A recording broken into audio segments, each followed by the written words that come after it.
Et justement, pour plus de détails sur cette poursuite judiciaire entamée par le Club des avocats au Maroc, nous retrouvons en direct de Paris Rachid Madid, avocat au barreau de Paris.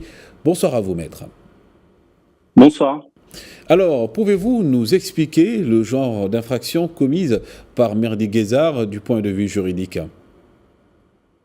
Écoutez, sur le plan juridique, on a identifié deux infractions principales. Donc, l'injure publique, qui est prévue par la loi de 1881 ici en France, et la deuxième infraction, c'est la provocation à la discrimination. Alors, il est clair que ces deux infractions nous semblent constituées dès lors que la nature et la violence des propos tenus par Monsieur Guezard entre en contrariété manifeste avec les principes posés par cette loi de 1881. C'est donc une infraction, deux infractions à cette loi qui nous semble avoir été caractérisée après ces propos tenus par M. Guezard. Dans cette optique, donc, que risque sur le plan juridique Merdi Guezar dans ce cas de figure? Alors, M. Guezard risque les peines prévues par cette loi, c'est-à-dire 1 an d'emprisonnement, 45 000 euros d'amende, mais au-delà des peines qui sont encourues et qui sont importantes, il faut constater que selon la jurisprudence que je pratique habituellement devant le tribunal judiciaire de Paris, la 17e chambre, en fait, ces peines sont très rarement prononcées. Mais c'est davantage une déclaration de culpabilité à visée symbolique pour établir l'honneur de ceux qui se sont sentis insultés par ces propos, singulièrement le peuple marocain, puisqu'il est directement visé et on l'affuble de propos d'une violence et d'une médiocrité insondable. Et par ailleurs, même d'une certaine manière, toutes les personnes qui feraient la loi au Maroc, en fait, puisqu'il vient nous dire qu'il y aurait un décret royal qui aurait été pris sur l'instigation d'un conseiller de telle confession, de telle autre. Donc, en réalité, c'est rétablir l'honneur, tout simplement, de celles et ceux qui se sont sentis, je crois à juste titre, insultés par ces propos d'une violence inouïe. Et que dit également le droit de la presse concernant ce genre de délit? Mais écoutez, il y a un certain nombre de conditions qui doivent être réunies pour que ces délits soient constitués, soient caractérisés, et que ça aboutisse à une condamnation de la part de leur auteur.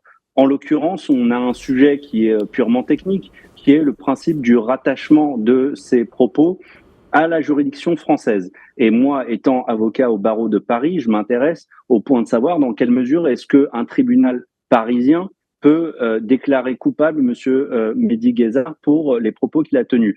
En fait, de ce point de vue, on a plusieurs façons d'y arriver. On a le fait que ces propos ont été relayés sur des réseaux sociaux et des sites internet qui sont hébergés en France. C'est un premier moyen de rattacher ces propos à la juridiction parisienne, mais un deuxième moyen, c'est tout simplement la nationalité de M. Guezard, puisque celui-ci, manifestement, est de nationalité algérienne, mais aussi de nationalité française. Il faut savoir que, sous certaines conditions, le droit pénal français s'applique, y compris à des Français qui commettraient des infractions, et c'est le cas en l'espèce, à l'étranger, puisqu'il aurait tenu ses propos sur le plateau d'une télé algérienne.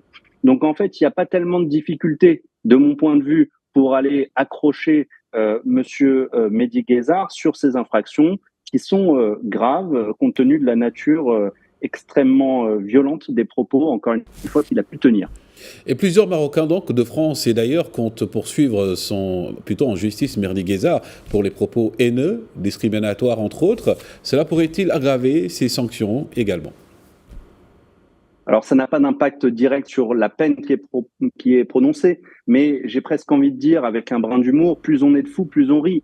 Moi, j'invite toutes celles et ceux qui se sont sentis humiliés, agressés, choqués par les propos qui ont été tenus par ce monsieur, à se joindre à la bataille qu'on est en train d'initier. On est les premiers, mais on serait ravis de ne pas être les derniers. Que les associations de lutte contre le racisme, que les associations de lutte contre l'antisémitisme, compte tenu aussi de la nature des propos qui ont été portés, viennent se joindre à notre combat et fassent en sorte que ce monsieur se retrouve devant la 17e chambre du tribunal correctionnel de Paris. C'est notre objectif, et si d'autres veulent se joindre à notre combat, ils sont les bienvenus.